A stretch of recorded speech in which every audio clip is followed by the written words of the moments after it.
TV5 anchor సాంబశివరావుకు మరో ఎదురు దెబ్బ తగిలింది. ఆయన డీలర్షిప్ నిర్వహిస్తున్న పెట్రోల్ బంకులో సగ భాగాన్ని అధికారులు సీజ్ చేశారు. ఈ వివాదం చాలా కాలంగా నడుస్తోంది.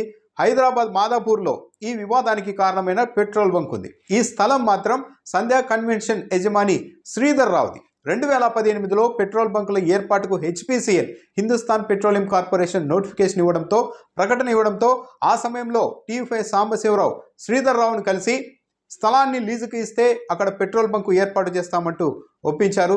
అందుకు శ్రీధర్ రావు కూడా అంగీకరించారు. దాంతో 600 చదరపు మీటర్ల స్థలాన్ని హెచ్పిసిఎల్కు శ్రీధర్ రావు అగ్రిమెంట్ చేసి లీజుకు ఇచ్చారు.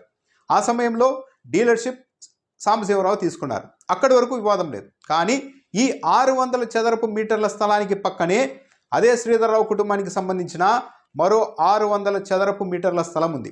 ఆ స్థలాన్ని ఫోర్జరీ డాక్యుమెంట్లతో హెచ్పిసిఎల్కు లీజుకి ఇస్తున్నట్టు సాంబశివరావు ఆయన కుటుంబ సభ్యులే ఫోర్జరీ డాక్యుమెంట్ సృష్టించి హెచ్పిసిఎల్కు ఆ స్థలాన్ని లీజుకి ఇస్తున్నట్టు చెప్పి మొత్తం 1200 చదరపు మీటర్ల విస్తీర్ణంలో పెట్రోల్ బంకు ఏర్పాటు చేశారు అన్నది బాధితులు చేస్తున్న ప్రధాన ఆరోపణ. పెట్రోల్ బంక్ ఏర్పాటు చేస్తున్న సమయంలోనే ఈ అంశంపై అడ్డుపడగా డీలర్షిప్లో 75% వాటా ఇస్తామంటూ సాంబశివరావు ఆయన కుటుంబ సభ్యులు తమను నమ్మించారు అని శ్రీధర్ రావు ఆయన కుటుంబ సభ్యులు చెబుతూ ఉన్నారు. కానీ ఆ 75% డీలర్షిప్ వాటా మాత్రం ఇప్పటికీ ఇవ్వలేదు. ఎన్నిసార్లు అడిగినా ఎలాంటి వివరణ కూడా ఇవ్వలేదు. దాంతోనే తాము మాదాపూర్లో సాంబశివరావుపై ఫోర్జరీ కేసు, చీటింగ్ కేసులు పెట్టినట్లుగా కూడా శ్రీధర్ రావు చెబుతూ ఉన్నారు. అయితే సాంబశివరావు మాత్రం ఇప్పటివరకు ఒక వాదన చేస్తూ వచ్చారు. తాను తొలుత తీసుకున్న 600 చదరపు మీటర్ల వ్యవహారంలో మాత్రమే తన ప్రమేయం ఉంది, కానీ తాను హెచ్పిసిఎల్కు ఆ స్థలాన్ని లీజుకి ఇచ్చే వ్యవహారంలో తమ ప్రమేయం ఉంది, కానీ మిగిలిన ఆ 600 చదరపు మీటర్ల స్థలంతో తమకు సంబంధం లేదు.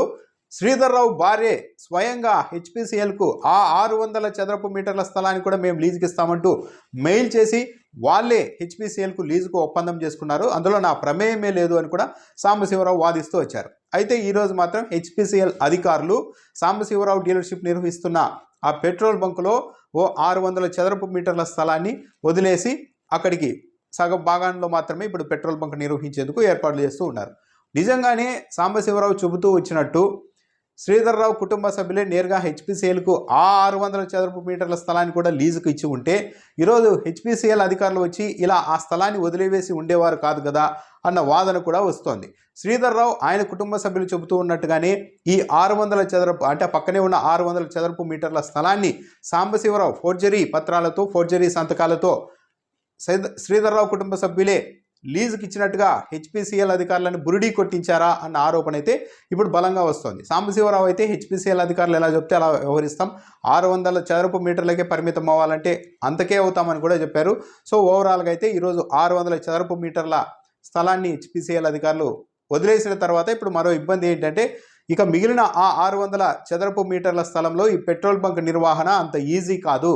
వాహనాల ఎంట్రీ ఎగ్జిట్కు ఇప్పుడు ఈ స్థలం అనుకూలంగా లేదు అన్న వాదనను కూడా అధికారులు తెరపైకి తెస్తూ ఉన్నారు. అధికారులు అదే చెబుతూ ఉన్నారు. సో ఈ నేపథ్యంలో సాంబశివరావు డీలర్షిప్లో ఉన్న ఈ పెట్రోల్ బంక్ ముందు నిర్వహణ జరుగుతుందా, లేకుంటే పూర్తిగా మూతపడడం లాంటి ఏమైనా చర్యలు జరుగుతాయా అన్నదైతే చూడాలి.